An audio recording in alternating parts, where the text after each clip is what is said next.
Hello everyone, welcome back to our channel.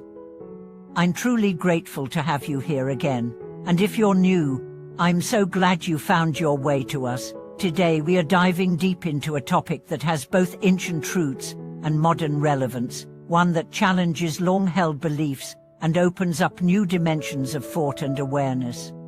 Have you ever found yourself wondering if life is just a series of struggles, attachments, and inevitable suffering? Or maybe you've encountered the term liberation in Buddhist philosophy and brushed it off as something abstract or relevant only to monks and hermits. But what if I told you that liberation isn't a duty, it's a choice, a deeply personal, transformative path that ultimately leads to peace, clarity, and unshakable freedom?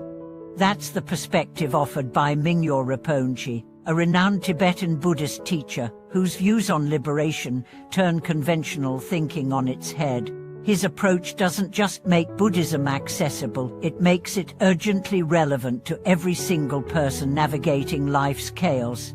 In today's video, we'll explore what liberation really means, why it might matter to you more than you think, and whether it's truly something every human being must pursue, or if there's another, more compassionate, more organic way to approach spiritual freedom. Let's begin by talking about what it means to be alive in today's world. The hustle, the pressure, the achievements, the failures. Every day is filled with choices, with emotional highs and lows, with relationships and responsibilities. Most people go through life without ever questioning whether they're chasing the right things, whether they're even happy. The truth is, a lot of us are not truly happy, we are just busy. And it's in this context that the idea of liberation starts to make sense. In Buddhism, liberation means complete freedom from suffering, from confusion, from the endless loop of desires that can never be satisfied. It's not just about transcending pain, it's about understanding the root of suffering and stepping beyond it. And that, according to Mingyur Rinpoche, is not a task we are obligated to complete, it's a natural outcome of deep self-awareness. You see, most of us are trapped not by external circumstances, but by internal misconceptions.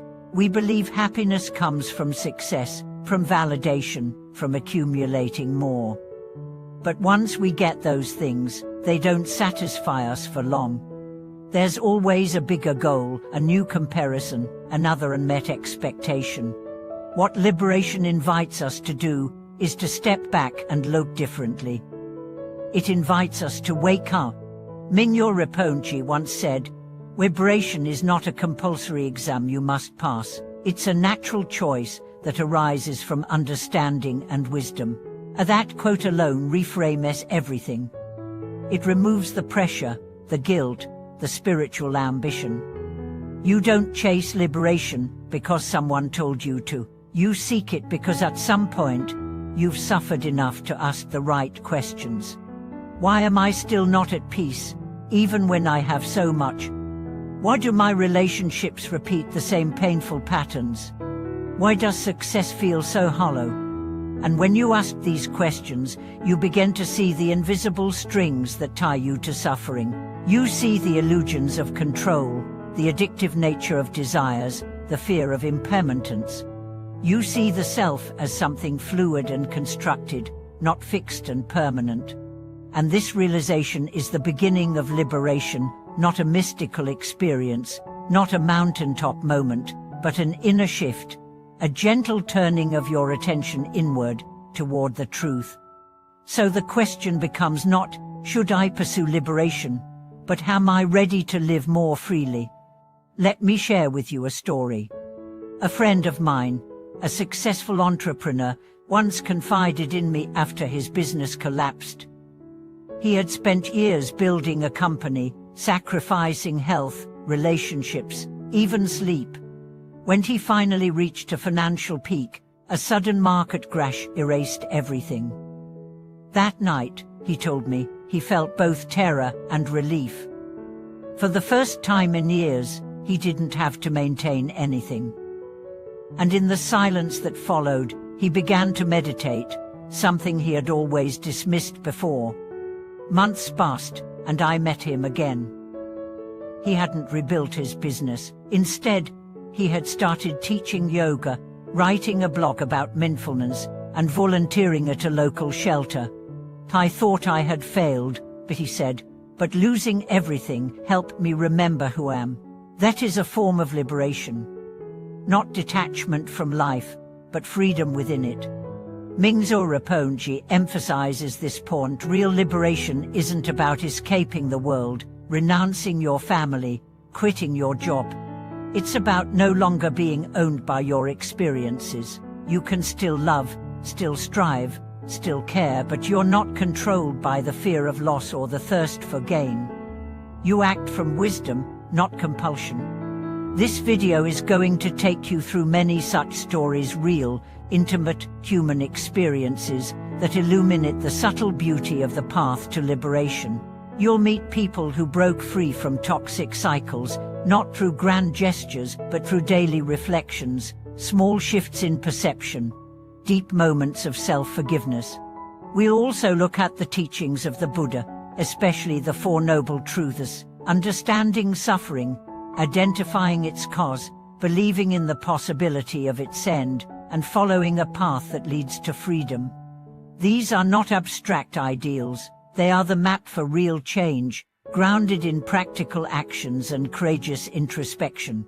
You'll hear about a woman who stayed in a loveless marriage because of social pressure, only to finally break free after realizing that compassion must include herself. You'll hear about a young man who grew up in poverty, convinced that wealth was the only way to escape suffering, until he realized that no amount of money could heal his inner shame, only acceptance could. All of these stories echo a single truth: liberation is not an end, it's a way of being. It's not something you attain, it's something you remember.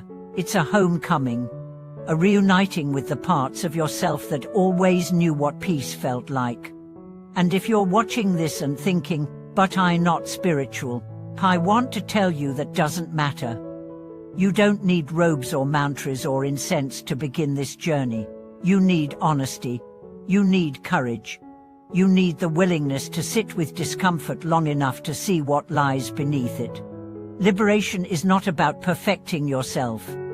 It's about releasing the idea that you need to be perfect. It's about no longer outsourcing your sense of worth to external approval.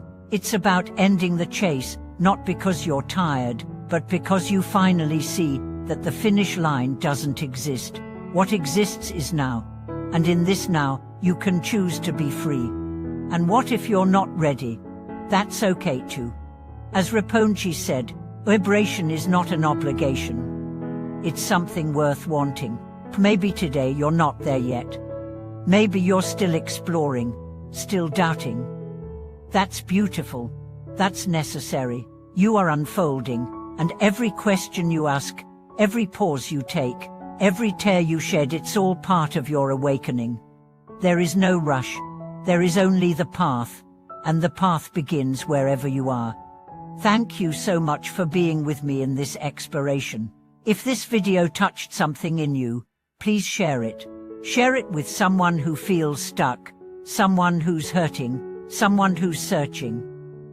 Let's keep this conversation going, and I'd love to hear from you. What does liberation mean to you? Do you feel you're chasing it, or has it begun to find you? Please like this video if it resonated with you, subscribe to the channel if you haven't yet, and leave a comment below with your thoughts or stories. Your voice could be the very light someone else needs to hear today. Thanks again for watching. Until next time, be well, be kind, and above all, be free.